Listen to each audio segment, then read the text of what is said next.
You're listening to the Vibrant Happy Women podcast, episode number 85. One of my biggest goals and strategies, both for myself and what we teach as well, is like being one step ahead of your hungry family, right? Like, what can you be doing to be doing something for the next meal? Welcome to the Vibrant Happy Women podcast. Stories of vibrant women living happy lives. And now your host, Jen Riday.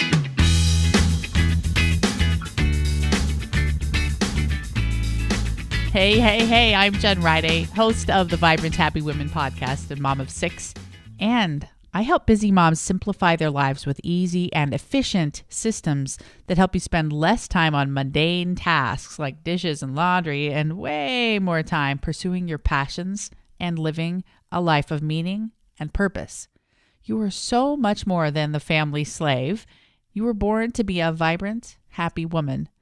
I support women on their journeys of vibrant, happy living in the Vibrant Happy Women Academy, which you can join for just $27 a month. You can learn more at vibranthappywomenacademy.com. Welcome to today's show. I'm so glad you're here. We are in the middle of a little contest. If you leave a review on iTunes or Stitcher, you can be our review of the week. We'll read it on the air. But not only that, by leaving a review, you enter to win one of 5 beautiful journals, which you can find on our show notes page at jenriday.com/85. Who wouldn't want to win a journal? Last week, I spoke with Valerie Burton all about journaling. We know how important it is for visualizing what we want and making that a reality through the energy of vision journaling. So I would love for you to win one of those journals, and I would love for you to leave a review of the Vibrant Happy Women podcast. Just go to jenriday.com/iTunes if you have an iPhone, or if you have an Android, just go to jenriday.com/Stitcher, STITCHER. It will take you 1 minute. Do it now. I might read yours on the air. And once you leave your review, just shoot me a quick email at support@jenriday.com and say, hey, I left a review and I hope I win that journal. For our review of the week, I'm going to read one from KD Mara. Thank you, Katie, for leaving this review. She said, I was looking for a podcast that uplifted women and also gave practical tips for increasing happiness and self-worth. This podcast provides that. Dr. Jen hosts wonderful guests who all have excellent and inspiring stories to share. I also really enjoy her weekly Happy Bits. This is a great addition to one's podcast list. Thank you so much, Katie Mara. And you are now officially entered to win one of those journals. So congrats. Today I'll be talking with Erin Chase, founder of $5dinners.com. And she has some great ideas for quick, easy, and healthy meals for busy families. So let's dive in and hear some ideas. Maybe you're going to get your dinner plan right now in this podcast episode. Erin Chase is the founder of $5dinners.com, $5mealplan.com, grocerybudgetmakeover.com, and myfreezeeasy.com. So cool. And author of the $5 Dinner Mom Cookbook series. She's on a mission to help busy, overwhelmed home chefs learn to spend less money on groceries and get organized in the kitchen. Her courses and membership programs have helped tens of thousands of shoppers save hundreds of thousands of dollars and countless shreds of sanity. She lives with her husband, 4 boys, and 1 furry boy in San Antonio, Texas. Welcome to the show, Erin. Hey, Jen, thanks for having me on. I'm excited to be here. Yeah. And let's dive right in with your current favorite quote. So I am currently crushing on this quote and concept of, what you don't track or measure, you're not going to improve or you're not going to make better, right? So that would apply anywhere in life and in business. Like an example for me would be like, I track my fitness with 2 different apps. And it just makes a difference. Like the numbers, and part of it's my competitive nature too, but like seeing the numbers and seeing them get better, like I feel better. Like, yes, I feel better, but I know I'm doing better because I see the numbers are better, right? Business, same story. Yeah. Like what you're not tracking in your business, you're not improving, right? So that's kind of my current quote crush, I guess. Yeah. So what apps are those? I know people are going to want to know. What are the apps for fitness? So Map My Run is the one that I use for running. We do some trail running and some hiking with the kids sometimes. So I use that for kind of all of that. And then I use I'm a member at Orange Theory, which is I think, international fitness program. You go to it's like a little gym and you go and it tracks for you. But then when I'm not at the gym and I have a workout going on, whether it's at my house or I'm out on a run in the park, then I track that one as well. And so I get it just tracks it for you. And you can see I'm tracking my pace. And then I'm also tracking how many calories, how much they have this thing called splat points, how many splat points I'm getting. And so it just, I don't know, I feel more confident in my own fitness level, both in my physical body, but also in just the numbers and knowing that, yes, things are getting better. And so those are the two that I'm using right now. That's great. Well, we always love to hear about how women on the Vibrant Happy Women podcast, how guests are overcoming something hard or a low point and choosing to still live happily. So what was a big low point in your life and how have you chosen to be happy despite it?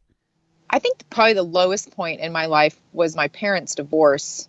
That's anything that's kind of major like that. There's all different kinds of major life events that are on the negative side, right, that impact you. And I remember early on, and this was years ago now, I remember early on that I had to control the thoughts in my head related to things I was thinking about my family, my dad in particular, my mom in particular, and just kind of moving through those natural phases that you go through after an experience like that. And I was an older kid. I was 18. And so, but I remember I get to choose how I'm going to feel and think about this. Yes, I'm going to feel, these bad emotions that come with that, right? But I get to choose my response. I get to choose if I'm going to spew on someone else, because I'm feeling this way, because somebody else hurt me. So it's sort of that choice and thoughts and your choice and how you're going to respond based on, things that have happened to you in your life. I mean, that was something that happened to me. That was not my fault. Right. Mm-hmm. And so, but choosing to respond in that way. And then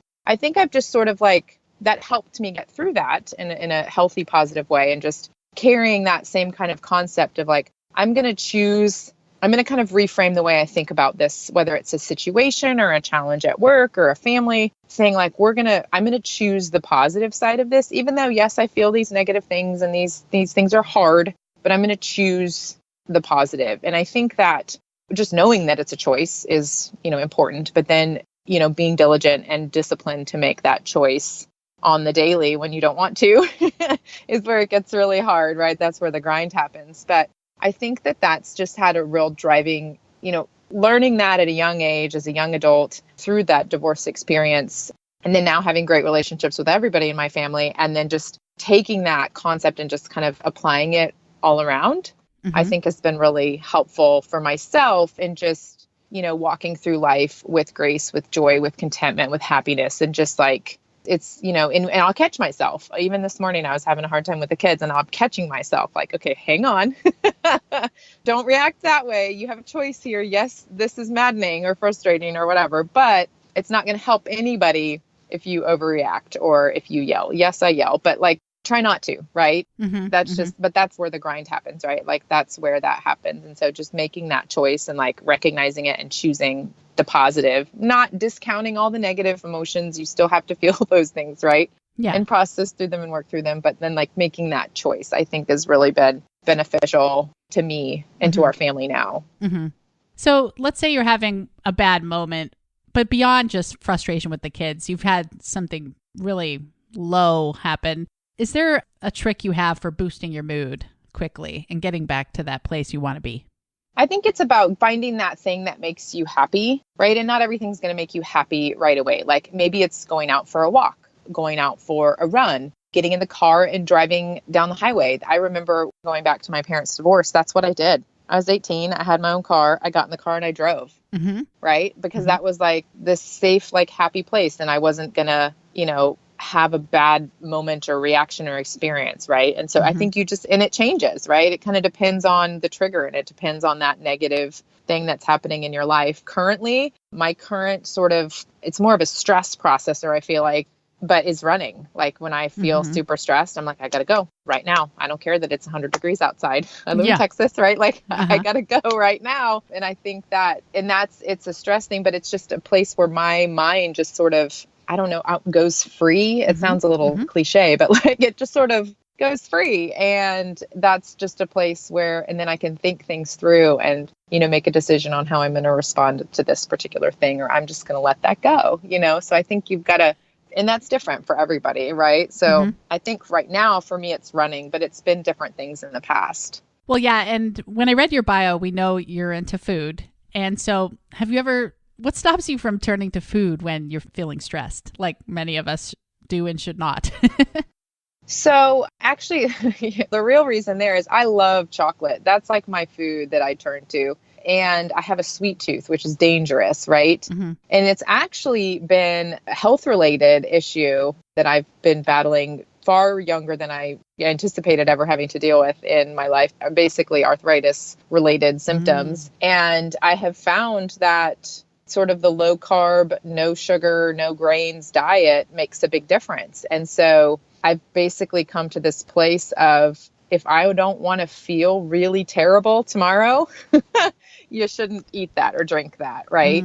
Okay. And so that's been a journey for sure. Actually, it's been about 2 years of a journey, but I think I can confidently say now that I'm at that place where, okay, that's going to hurt. And so I think that, and that might be why like exercise has kind of taken over instead of food for me. Does that make sense? Oh, yeah, it's great. But that's just because I want to feel better. I need to be at my best to serve my family and to serve those, in our online community and in my business, right? And if I'm not at my best, I can't go day to day like that, right? And so I think sort of over it's been the last 6 months, have I pretty much transitioned into this full on, like, okay, I'm going to turn to like something productive instead of eating like 16 dark Dove chocolates, right? Like, because that's what I would do. And it's just like, but then I would physically feel those effects later. Mm-hmm. But it has been a journey kind of switching that off. And there are days where, I'll crave chocolate and it's like, okay, just resist because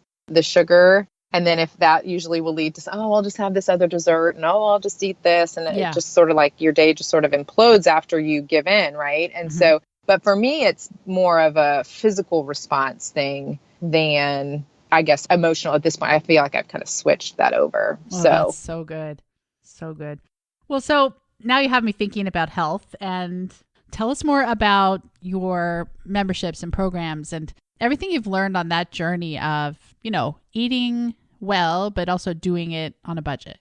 Sure. So I started $5 dinners 9 years ago now, a little over 9 years ago. And it's just sharing budget-friendly recipes. And it's all kinds of recipes. We have different categories specific to, elimination diets, whether that's paleo or autoimmune paleo, 30 keto. We have all that type of recipe content and categories. And I think that, it's just being mindful, planning well, playing the game at the store well, where you're, shopping when things are on sale, especially meat and produce, kind of mixing and matching different ingredients and pulling that together in a way that is, not harmful to your grocery budget, right? But then also not harmful to your body. And I'm in a unique situation. I'm not one to short order cook at all, but the way that I cook is very sort of compartmentalized. So, I'll make a protein with some sauce and maybe some veggies, and then some sort of a starchy side dish. So I'll eat like the protein and veggies, and then I'll serve my kids. I have 4 boys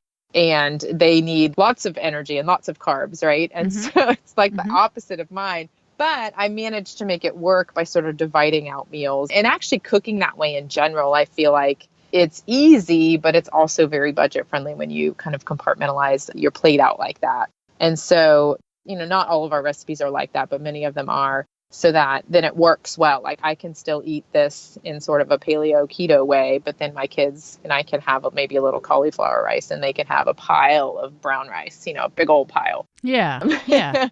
that would not work well for me. Right. And so I think just over time, I've kind of come to that place of like, I can still do this on a budget, even though I've changed the way I eat, and without, having to cook 3 different meals at every single sitting. Right. Because I don't have time for that or energy. And so I think that sort of this way of sort of breaking down your plate by, meat, veggies, starch or carbs, and then, shopping the game of like, I don't ever match side dishes with main dishes. It's just like, well, what do I have that we got on sale this week from either the freezer, if it's like frozen broccoli, or, zucchini was on sale this week, right? So it kind of becomes this like, we're just going to piece together a meal with what I've got, but it still ends up being fantastic and delicious, right? Like, does that make sense? Yeah. Oh, that's great. What about breakfast? What do you guys like to do for breakfast? Breakfast, I've actually taught my older 2 boys to make breakfast for everyone. So it kind of depends. I've worked well, here's why I am not a morning person, right? Like I have my little coffee routine and I eat my banana. That's my breakfast. And they will either scramble eggs or they know how to make steel cut oatmeal in the Instant Pot, which only takes a couple minutes in the morning. So there's time to do it, right? So, or regular, just a quick oatmeal on the stovetop, cereal, toast, bagels. It really kind of depends on what we have, what time the kids get up, if they want to, and I try to make sure they get a little bit of protein every morning, whether that's mixing in even just ground up flax or something into oatmeal, or bacon. On occasion, we'll do that, or we'll have some maybe from the night before I can quickly reheat. Eggs, sometimes sausage. Like I try to make sure they have a little bit of protein just because I want their tummies to hold and I want them to kind of, at school, just kind of be up and be alert. Right. And I think protein makes a big difference. So yeah. And then lunches is very actually boring for all of us. My husband works from home. I have an office, but it's kind of like working from home. We usually both will just do leftovers or grab something from the fridge. And then the kids, they usually will pack their own lunch, but it's kind of a combination of maybe like a freezer PBJ and some fruit, maybe a boiled egg. Each kid is a little bit different, but they do like to eat the same thing. And I ask them all the time, do you want to try something else? Do you see something in your friend's lunchbox? And they're always like, no, we're good, which is actually kind of nice for planning and making sure we have the right ingredients and stuff. And so we'll mix it up every now and then. But for the most part, they kind of eat the same thing. So it's easy and it's predictable. And then budget-wise, it's predictable as well. So. Oh, that's smart. Well, you mentioned freezer PBJ. What's that mean? So when we do buy Uncrustables on occasion, like I'm traveling next week, so I'll just get Uncrustables next week, right? But it's basically your own Uncrustable, right? You make peanut butter and jelly, and then I usually do like whole wheat bread. I try to bring the sugar content down.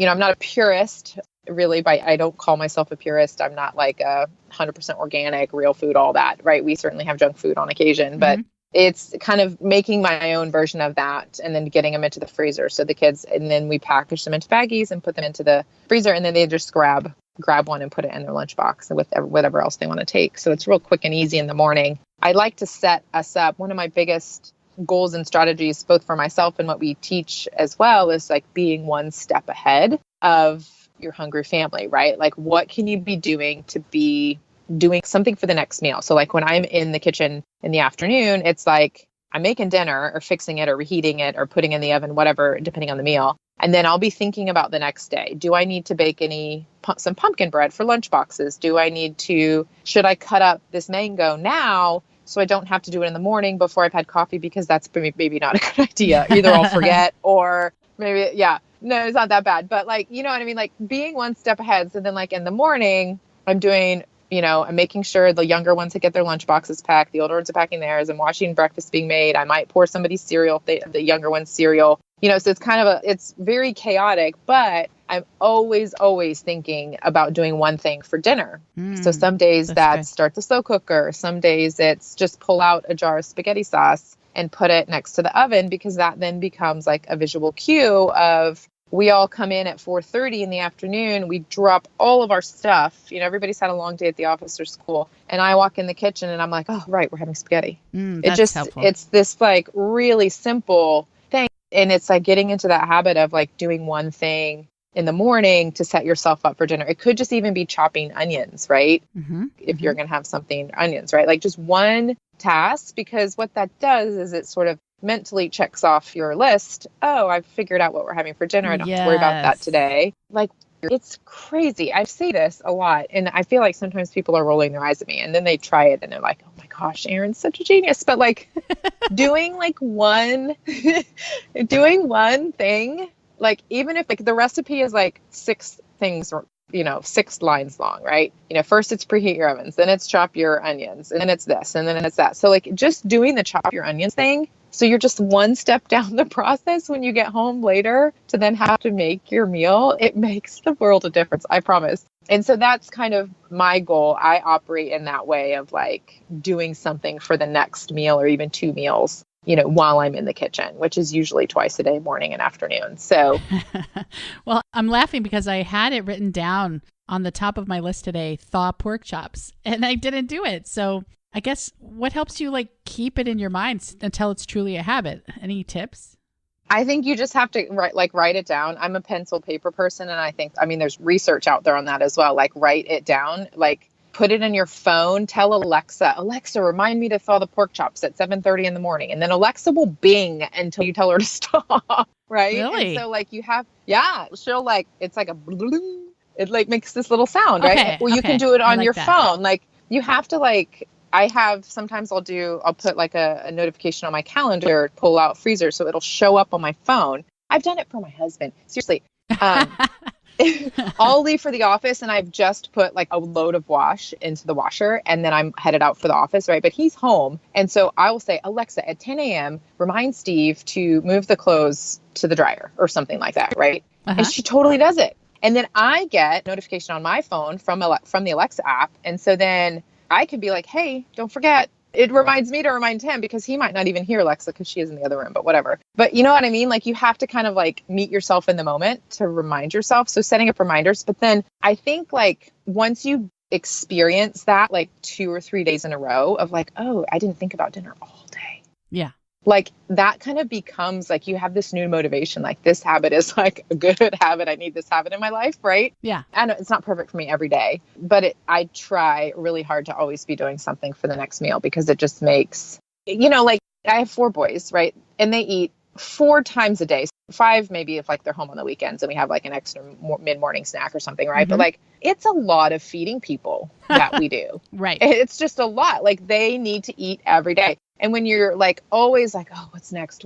And you're spinning your wheels backwards. Mm-hmm. That's just not a fun way to be, especially around food, because we have to eat every day, right? And so if you can sort of, instead of spinning backwards, like being one step ahead, it's more forward momentum, right? Like just in your life and in your mental and your thoughts and your overall like, oh, don't have to worry about dinner today. This is what we're having, right? Yeah. It really does make a difference. And so I think if you can do it a couple days in a row and then see, but for your pork chops, go get a bowl of water, put them into water. They'll thaw super quick, just like you thaw a turkey in your sink, right? Yeah. It thaws super quick in water. There's still time. Okay. You haven't lost your pork chop meal yet.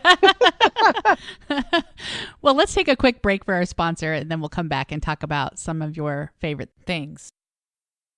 I really believe one of the most important things for being a vibrant and happy woman is eating right. I first experimented with clean eating about 5 or 6 years ago. By clean eating, I mean gluten-free, sugar-free, dairy-free, soy-free, just really concentrating on the clean things, whole foods, natural. Well, I discovered RX bars during that time, and they've been a part of my life ever since. They are my go-to snack when I need to grab and go. And it's perfect because then I don't have to run through the drive-thru when we're out and about.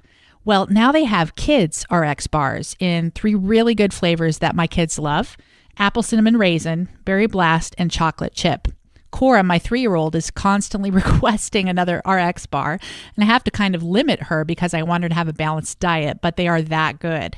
This school year, I have stocked my entry closet with RX bars so that when the kids are leaving for the bus, someone will inevitably turn to me and say, "Mom, I forgot to eat breakfast." I love handing them an RX bar because there's no sugar and has 7 grams of protein and it's clean. I think this is the best thing I can give them to help them concentrate at school in the morning. I also have a couple of boxes in my van so that when we're driving around after school to piano and sports and everything else, I have something ready to go. You can get 25% off your first order of RX bars by going to rxbar.com/vibrantwomen and entering the coupon code vibrantwomen. Welcome back. So let's talk about first your morning routine, Erin. What do you do in your morning routine to rock your day? So my morning routine, I see these a lot, here and there, and I'll read articles. And my morning routine is generally get the children to school. Number one priority, right? So my morning routine doesn't really happen until after that, right? And so I feel like my morning routine's like flipped backwards, I suppose. But I have my coffee every day. I have some vitamins and supplements that I take to help with, this arthritis I mentioned, right? So I do that. I kind of have narrowed down into the morning. But really, my morning routine is getting my kids, either driving them to school myself, or we have carpools. So every other week is a little bit different. But as far as morning routine, when I get to the office, I am not a believer in the eat that frog concept. I have a very, very blocked out calendar where I do like an email sweep and a customer support sweep. I don't do our customer support on the regular, but if there's anything that needs my attention, then I do that all right away. I don't like people waiting for responses. It makes me crazy because I would expect that from a company. Like, I need you to respond to me quickly. So I do all of that morning and afternoon. I have my day blocked between these two like sweeps. I think of them as sweeps. I call them morning sweeps and afternoon sweeps. And then I have the rest of my day blocked out. And so my morning routine does not involve Facebook. That's later in the day, right? And so it's really going through doing the morning sweep and then making sure that I have the right big tasks on for my day in the right order. And then I start plowing through everything. So, I mean, my morning routine really isn't that much of a morning routine. Just because cool. It's like, I love it. I got to get my kids to school, and like, that's this morning routine. Like, the quiet, like, meditation that I have, right, would be like the alone time I have in the car getting to the office, whether that's after I've just dropped them off to school or on my way from my home to my office, right? I do exercise a couple mornings a week, but that's kind of mixed in. It depends on the day. So exercise is a part of my weekly routine, but it's not a part of my, daily morning routine. So. Okay. That's great. It's refreshing. I kind of like that because then there's no pressure to beat yourself up when you haven't accomplished a morning routine. You're just like, hey, I did it. I took the kids to school. Win. I'm winning. You're so right. Because like, I don't have time or energy for that kind of like self-defeating thinking, right? Like, I just don't. And I think just, this is how I operate, right? And that's fine. Like, I don't have to operate the way Dale Partridge tells me I need to operate, right? Like, he has this morning routine. I remember listening to his and I was like, that is impossible for a mother of 4 kids. Who is not a morning person. Like, I'm not a morning person. Like, my peak time starts at about 8:30 or 9 in the morning. So like, it would be pointless for me to try a morning routine that, you know what I mean? Like, you can try to tell me to get up at 5. It's not going to happen. And it's part of my arthritis. Like, I literally can't move my hands in the morning. Like, it just, once I get going and get moving, that's why 8:30 or 9 is like prime time for me. So, we all have our own little unique quirks and, characteristics, and we have to kind of work around those. I've kind of figured out how to work around those, I suppose. Yeah, I like it. Guilt-free living.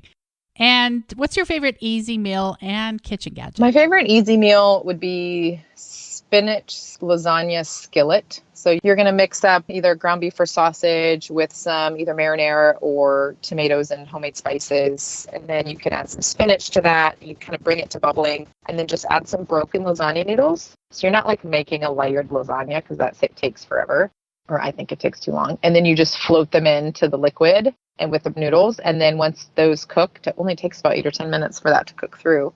You just dollop on top either like ricotta or cottage cheese, a little Parmesan, shredded or grated. You just kind of add the rest of those cheesy flavors for the lasagna. And so you end up getting all the right lasagna flavors mixed together, but you did it all in a skillet in like start to finish 20 minutes. Oh man, that's so great. And so I know you have 4 different things we mentioned, all your .coms. Which one would we go to find this recipe or something similar? $5 dinners. Yeah, $5dinners.com. The 5 is the actual number. You could spell it out and you'll still get there, but $5dinners.com. And then it would be under our skillet category, or you can just search on there spinach lasagna skillet. Oh, love it. And, I could tell it's a site I want to check out because your recipe was so easy. That's exactly what I want. 10-minute meals. Yes. Yeah. We have a lot of 10-minute meals. We have a lot of 5-ingredient meals. It's just like, I'm a busy working mom with 4 kids who are in all kinds of crazy. I I'm having lunch with my sister, and I was telling her about all the boys' sports, and she's like, well, where is that? And where is that? And I was like, oh my gosh, I am all over town. Like, I was just tired telling her about it, right?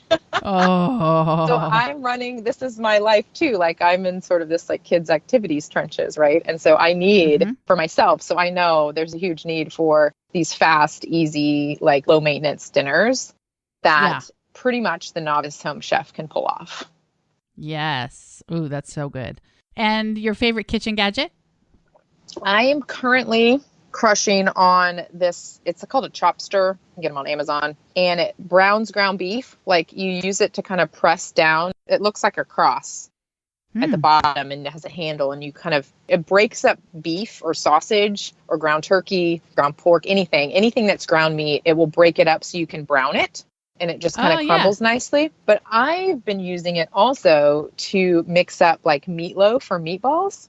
So it does both really well. And so that's kind of my current, like, I know a lot of people do have them, but other people are like, wait a minute, what is this thing? But I think it's marketed for ground beef and, browning ground beef or sausage or something. But I also have found it to be really useful for like mixing in the eggs and the breadcrumbs and whatnot for like meatballs or meatloaf. So I'm kind of using it kind of dual purpose now. Yeah.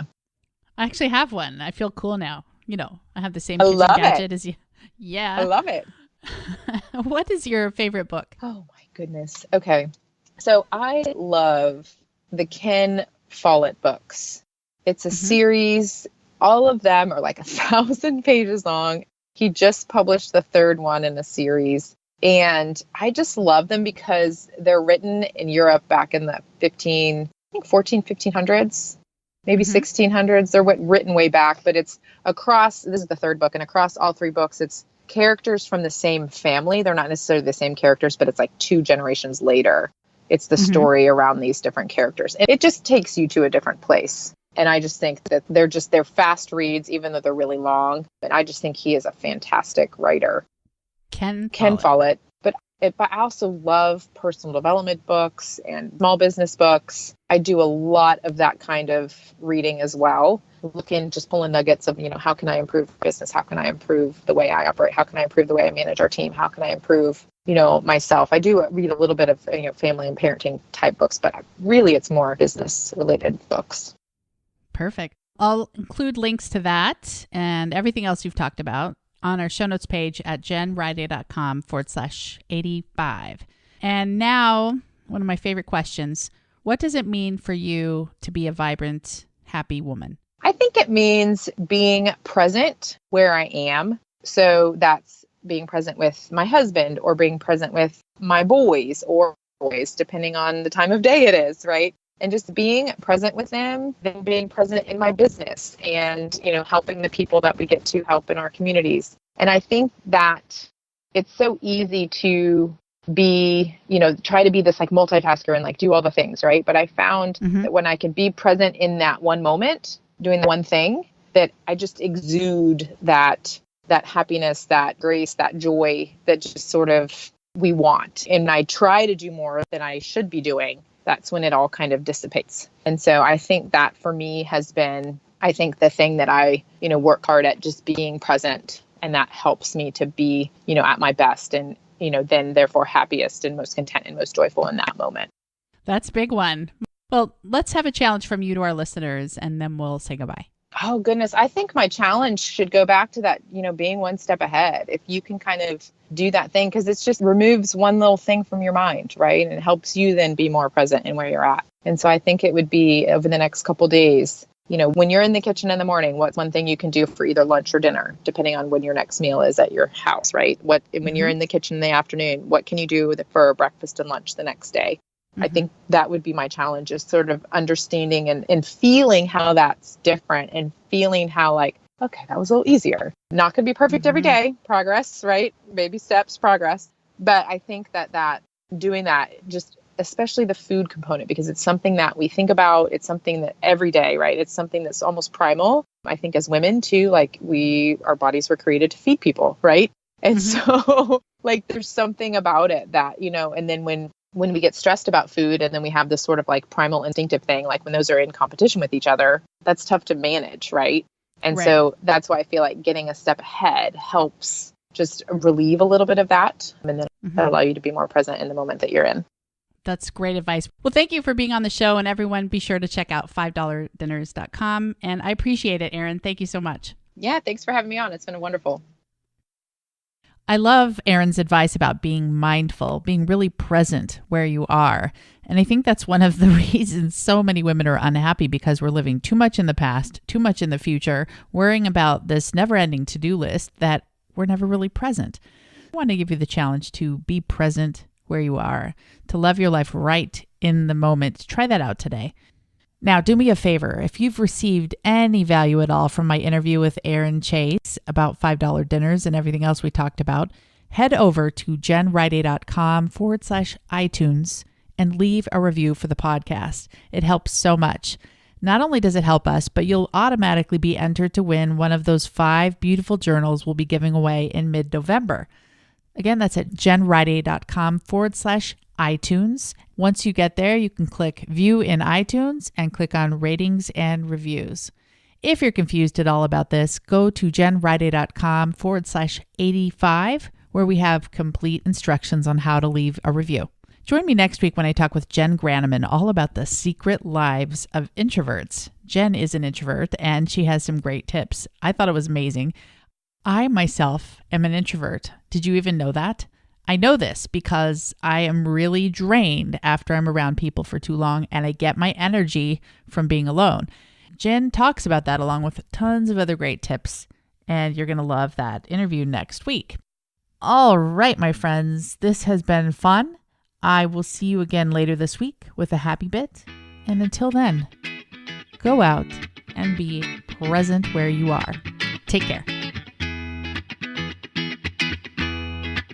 Thanks for listening to the Vibrant Happy Women podcast at www.jenriday.com.